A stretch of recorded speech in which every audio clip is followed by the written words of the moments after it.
শিবির হিসেবে কেউ জন্ম নেয় না। শিবিরের কেন্দ্রীয় সভাপতি যারা থাকে তারাও একটা সময় শিবিরের বিরোধিতাই করে, আমরাও বিরোধিতা করেছিলাম। ভাইদেরকে বিভিন্ন প্রশ্ন করতাম যে ভাই আপনারা রক কাটেন, আবার এত সুন্দর সুন্দর কথা বলেন কেন, এই কোশ্চেন আমরা অহরহ করেছি।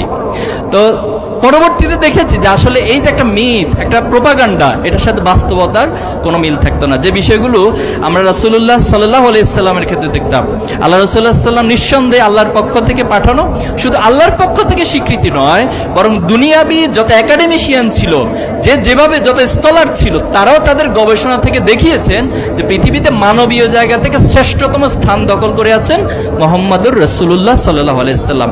এটা শুধুমাত্র তার ব্যক্তির গুণাবলী নয়, একজন লিডারশিপের গুণাবলী, একজন ফ্যামিলির প্রধানের হিসেবে গুণাবলী, একজন তার নেতা হিসেবে অথবা সমাজ পরিচালক হিসেবে যত দিক রয়েছে সব দিক থেকে সেরা মানুষ হচ্ছে রাসূলুল্লাহ সাল্লাল্লাহু আলাইহি সাল্লাম।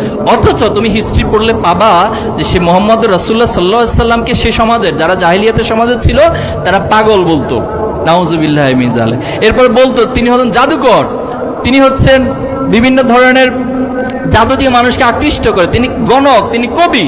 তো যখন এই প্রোপাগান্ডাগুলো চালানো হতো তখন আরবের মানুষরা, মক্কার মানুষরা আল্লাহ রাসূলুল্লাহ সাল্লাল্লাহু আলাইহি ওয়াসাল্লামকে দেখতে যেতেন যে পাগলটা কেমন একটু দেখে আসি, এই গণকটা কেমন একটু দেখে আসি, জাদুঘর কেমন একটু দেখে আসি। তো যখন তারা দেখতে যেতেন তারাই বাস্তবতার সাথে আর প্রোপাগান্ডার সাথে কখনো মিল খুঁজে পেতেন না। পরবর্তী দেখো তারাই আল্লাহ রাসূলের প্রতি আকৃষ্ট হতেন এবং তারা ইসলাম গ্রহণ করতেন।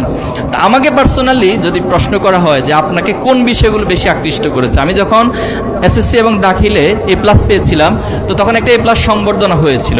সেই সংবর্ধনা প্রোগ্রামে দায়িত্বশীলদের পক্ষ থেকে এত চমৎকার বিষয়গুলো তুলে ধরা হয়েছে যেটা আমার চিন্তার জগতে অথবা আমার ব্যক্তিগত লাইফের পরিকল্পনা গ্রহণের ক্ষেত্রে, আমার লক্ষ্য স্থির করার ক্ষেত্রে অনেক বেশি সহযোগিতা করেছিল এবং সেখান থেকে একটা আকর্ষণ ছাত্র শিবিরের প্রতি তৈরি হয়েছিল। আরেকটা প্রোগ্রাম আছে ছাত্র শিবিরে, তোমরা হয়তো অনেকে জানবা, সব্বেদারি প্রোগ্রাম, এটাকে বলা হয় নৈশ ইবাদত। তো একদিন আমাকে দাওয়াত দেওয়া হলো, একটা মসজিদে গেলাম রাতের বেলায়। যাওয়ার পরে শুরুতে দার্স অর্থাৎ কোরআন থেকে আলোচনা হলো এবং শেষ রাতে আমাদেরকে অর্থাৎ মাঝখানে ঘুমাতে দেওয়া হলো, আবার ঘুম থেকে জাগিয়ে সবাই তাহাজ্জুদের নামাজ পড়ে দোয়া করলো। এই দোয়ার পয়েন্টে গিয়ে আমি একটু নতুন করে ছাত্র শিবির সম্পর্কে ভাবলাম।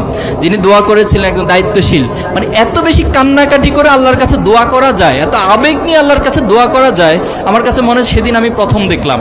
এবং সেখানে শুধু নিজের জন্য না, নিজের জন্য দোয়া করছেন, বাবা মায়ের জন্য দোয়া করছেন, সমাজের মানুষের জন্য দোয়া করছেন। এবং লাস্টে একটা পয়েন্টে পেলাম তিনি দোয়া করতেছেন যে আল্লাহ, যারা আমাদের বিরোধিতা করে, যারা আমাদের শত্রুতা করে, তাদেরকে তুমি হেদায়েত নসিব করো, তাদেরকে তুমি বুঝার তৌফিক দান করো, আমরা তাদের কোনো ক্ষতি চাই না। এই যে বিষয়গুলো, এটা আমাকে অনেক বেশি অনুপ্রাণিত